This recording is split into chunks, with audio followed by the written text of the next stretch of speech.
Bismillahirrahmanirrahim. Assalamualaikum warahmatullahi wabarakatuh. Bismillah walhamdulillah wassalatu wassalamu ala rasulillah wa ala alihi wa sahbihi wa man wala amma ba'du. Alhamdulillah rabbil alamin. Puji syukur kepada Allah subhanahu wa ta'ala. Kita masih diberikan kesehatan sehingga kita bisa melanjutkan pembahasan kita tentang mata kuliah kritik sanad hadis. Sekarang kita sudah sampai pada materi hadis muttasil dan hadis musnad. Ini kita akan baca pada kitab Manhajun Naqd fi Ulumil Hadis pada halaman 302 dan halaman 303. Baiklah, kita langsung baca saja. Al-muttasil wa yuqalu lahu al-mausul aidan. Hadis muttasil ini juga disebut yuqal, disebut juga al-mausul. Jadi ada dua penyebutan, disebut hadis mausul ataupun hadis muttasil.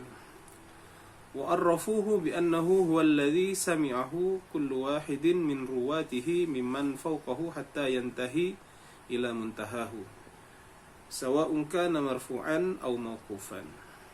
Dan mereka memberikan nama, ulama memberikan definisi ya, bahwasanya hadis muttasil ini adalah hadis yang setiap rawi dari setiap rawi-rawinya mendengarkan hadis dari orang yang di atasnya, maksudnya rawi sebelumnya, hatta yantahiya ila muntahahu, sehingga berakhir pada yang terakhir. Sawa'un kana marfu'an aw mauqufan, baik itu berupa hadis marfu'. Jadi hadis marfu' definisinya adalah hadis yang sanadnya bersambung hingga Nabi Muhammad SAW. Sedangkan hadis mauquf dia hanya sampai kepada sahabat.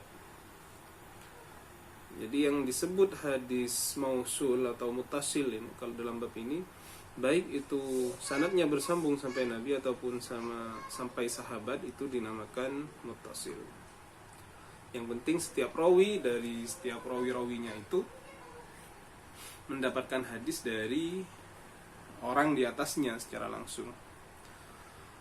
Kemudian penjelasannya, wa qauluhum alladzi sami'ahu yulhaqu bihi fima nara ma talaqahu biwasilatin ukhra min wasailit tahammul al-mu'tabarah. Wa qauluhum, dan perkataan mereka ulama yang mendefinisikan hadis ini disebutkan alladzi sami'ahu, yang mendengarkannya. Yulhaqu bihi, dimulhaq, disamakan dengan sami', dengan sima, dengan metode sima. Dalam tahammul wal ada kita dengar ada, kita tahu ada sima, disamakan dengan sima. Dalam pendapat kami, fi manara ma talaqahu biwasilatin ukhra, apa hadis yang diterima dengan wasilah yang lain dari wasilah-wasilah tahammul, dari wasilah-wasilah tahammul. Tahammul itu menerima hadis, kalau al-ada menyampaikan hadis, al-mu'tabarah yang mu'tabar, yang diperhitungkan. Seperti apa? Kal aradi, seperti arad, wal mukatabah, dan mukatabah. Jadi menurut beliau Syekh Nuruddin Itter, tidak harus dengan sima, tetapi boleh juga dengan metode tahammul yang lain seperti arad dan mukatabah. Dan juga wal ijazah as-sahihah, dan juga boleh dengan ijazah as-sahihah yang sahih. Boleh dengan arad, boleh dengan mukatabah, ataupun dengan ijazah. Wa innama dzakaru as-sima'a fi at-ta'rif li'annahu al-ghalib. Wa innama, dan hanya saja mereka ulama menyebutkan kata as-sima' dalam definisi ini li'annahu al-ghalib, karena itu yang paling sering. Paling seringnya menggunakan tahammul dengan as-sima'. Waqad harasu fi bahthil mu'an'an anna al-mutaakhirina ista'malu an fil ijazah. Dan mereka telah melakukan sebuah penelitian tentang hadis mu'an'an, bahwasanya orang-orang mutaakhirin menggunakan lafaz an itu fil ijazah, dalam tahammul dengan ijazah. Wa anna dzalika, dan hal tersebut la yukhrijuhu min qabilil ittisal, dari hadis yang bersambung. Jadi intinya tidak harus menggunakan simak, tidak hanya simak tetapi dengan metode tahammul yang lain seperti mukatabah, arad dan ijazah yang tabarah atau yang sahihah itu juga boleh. Kemudian kita lanjut pada contoh ya. Misalul muttasil al-marfu, contoh hadis muttasil yang marfu. Ma rawahu Malik an Nafi an Abdullah bin Umar anna Rasulullah sallallahu alaihi wasallam qala alladzi tafutuhu salatul asri ka'annama watara ahlahu wa ma lahu. Contoh hadis muttasil yang marfu yang sampai kepada Nabi adalah hadis yang diriwayatkan oleh Malik dari Nafi dari Abdullah bin Umar bahwasanya Rasulullah bersabda, alladzi tafutuhu salatul asri, orang yang meninggalkan salat asar ka'annama, sepertinya dia, seakan-akan dia, wataro ahlahu wa malahu, dia menimpakan bencana kepada keluarga dan juga kepada hartanya.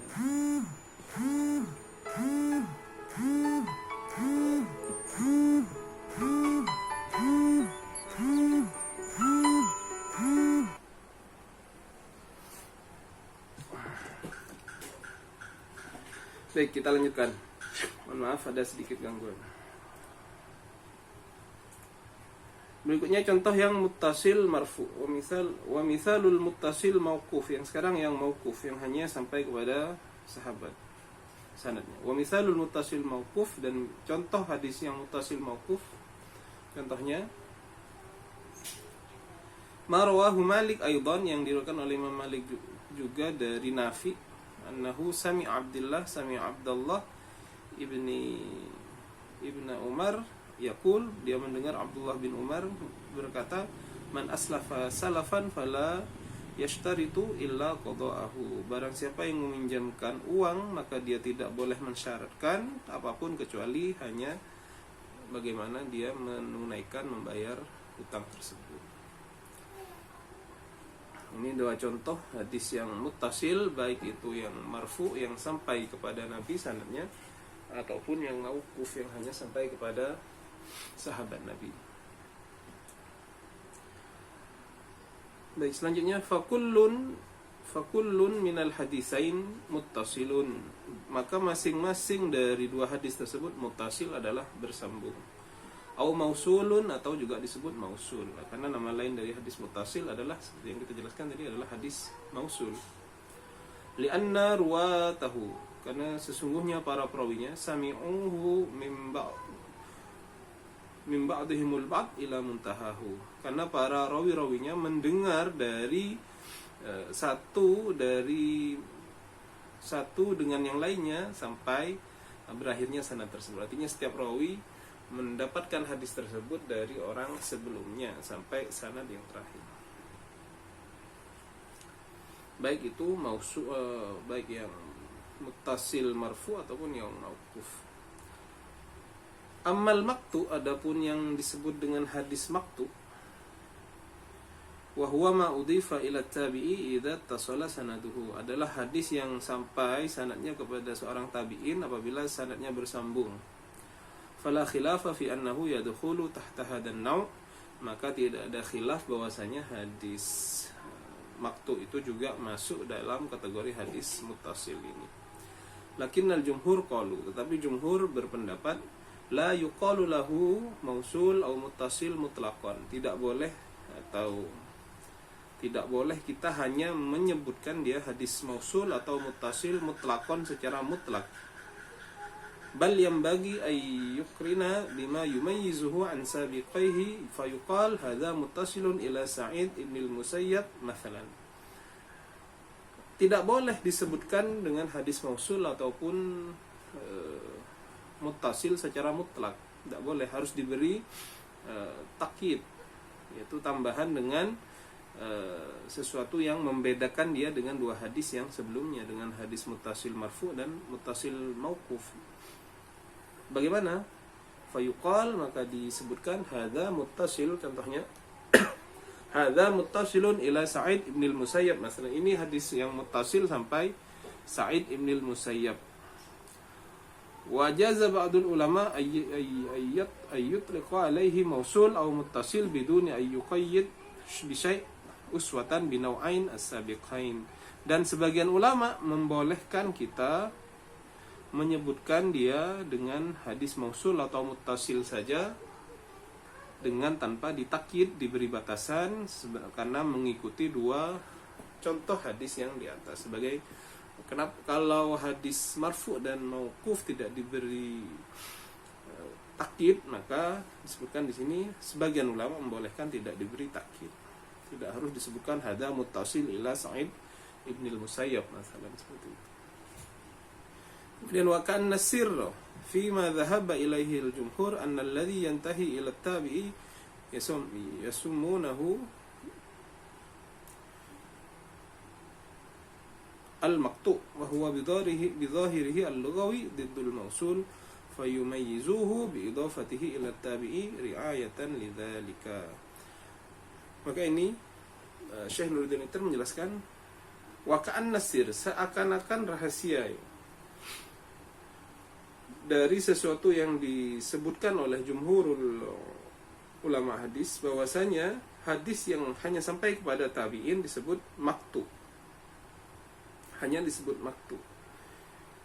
Jadi kalau hadis itu sampai kepada Rasulullah disebut marfu, kalau sampai kepada sahabat sanadnya disebut mauquf, dan yang hanya sampai kepada tabi'in disebut maktu. Kenapa? Katanya, apa rahasianya yang disebut diistilahkan maktu? Secara lugawi, maktu itu adalah diddul mausul, lawan dari kata mausul. Maka fayumayyizuhu bi idafati ila tabi ri'ayatan lidzalik. Maka mereka ulama membedakannya, dinamakan maktu itu, dan memberikan nama maktu kepada hadis yang disandarkan kepada tabi'in, karena memang secara zahir maktu itu adalah dul mausul.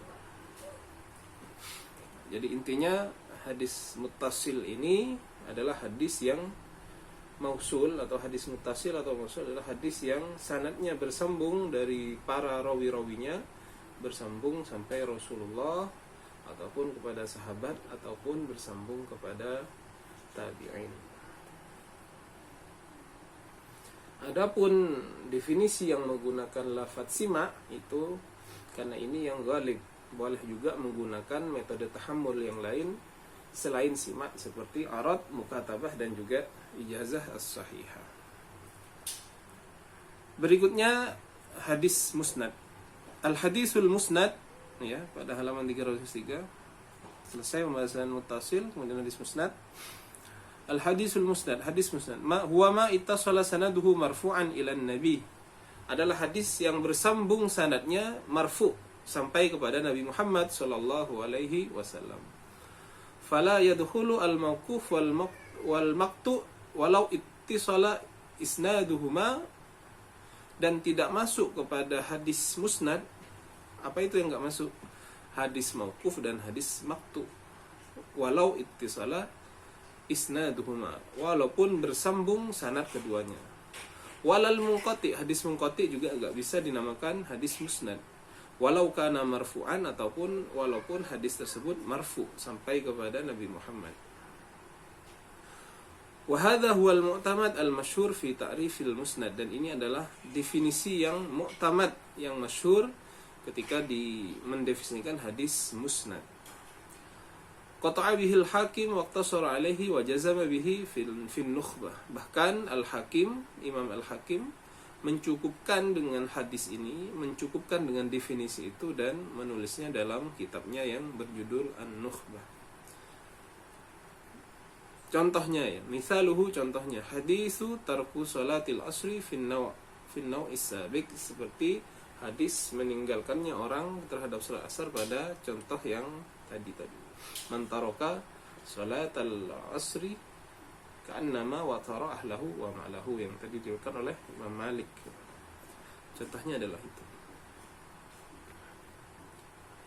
fa innahu marfu'un muttasil, maka hadis tadi juga disebut hadis muttasil, bisa juga disebut musnad karena dia bersambung sampai Nabi Muhammad sallallahu alaihi wasallam. Sedangkan hadis yang muttasil mauquf tadi, man aslafa salafan fala yashtaritu illa qada'ahu, ini bukan termasuk yang hadis musnad karena dia hanya sampai kepada sahabat.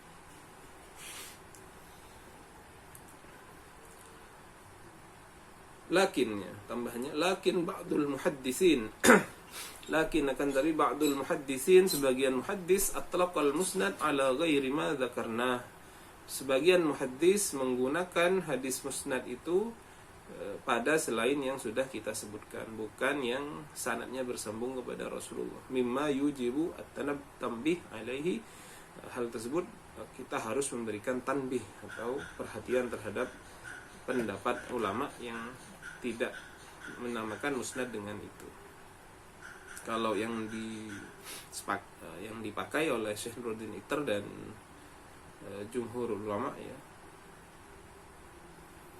bukan jumhur ya, oleh Al-Hakim ya, dalam kitabnya An-Nukhbah adalah mattasala sanaduhu marfu'an ila nabi, begitu. Pokoknya dia sampai kepada Nabi, sudah namanya hadis musnad. Yang mauquf dan maqtu tidak sampai kepada Nabi maka tidak bisa disebut musnad. Faqad atlaqa ba'dhum asna alama rufi'a ila nabi khassatan, maka sebagian ulama menggunakan atau menjadikan hadis musnad itu kepada hadis yang sampai kepada Nabi secara khusus, mausulan kana aw ghairu mausul, baik itu mausul hadisnya muttasil ya ataupun tidak muttasil. Wa huwa madhhabu Ibnu Abdul Bar, dan itu adalah pendapatnya Ibnu Abdul Bar.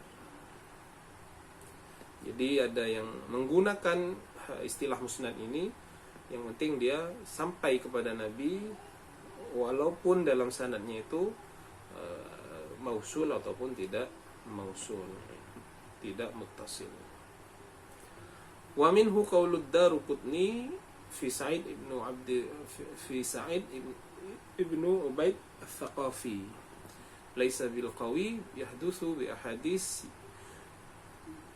yasnaduha wa ghairuhu yuqifuha. Dan diantara pendapat ulama ya adalah pendapat dari Imam Daruqutni, berkomentar tentang Sa'id ibnu Ubaid al-Thaqafi. Apa beliau berkata, laisa bil qawi, dia bukanlah orang yang kuat. Yahdutsu bi ahadits, maksudnya kuat dalam bidang hadis. Yahdutsu bi ahadits yusniduha, dia meriwayatkan hadis yang dia anggap sebagai hadis musnad sampai kepada Rasulullah SAW. Wa ghairuhu yuqifuha, tapi selain beliau menganggapnya sebagai mauquf, jadi hanya sampai kepada sahabat. Faqauluhu yusniduha, maka perkataan Imam Daruqutni ya, yusniduha ay yarfa'uha, artinya dia mengangkatnya sampai Nabi Muhammad SAW.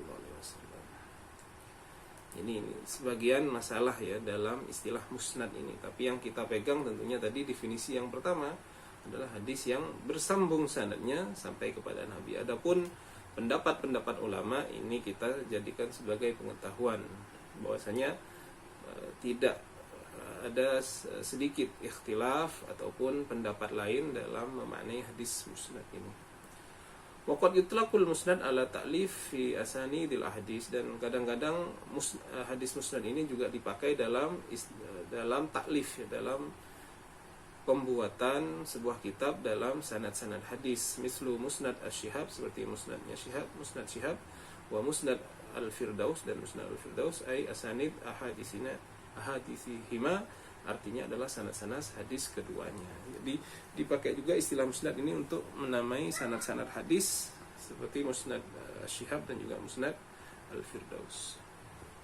Nah, jadi intinya seperti yang sudah saya sebutkan tadi, hadis musnad itu adalah hadis yang bersambung sanadnya sampai kepada Nabi saja. Kalau tidak sampai kepada Nabi maka tidak disebut hadis musnad. Saya kira demikian, mudah-mudahan apa yang kita baca ini bermanfaat Ila liqa fi liqa'in akhar. Wassalamualaikum warahmatullahi wabarakatuh.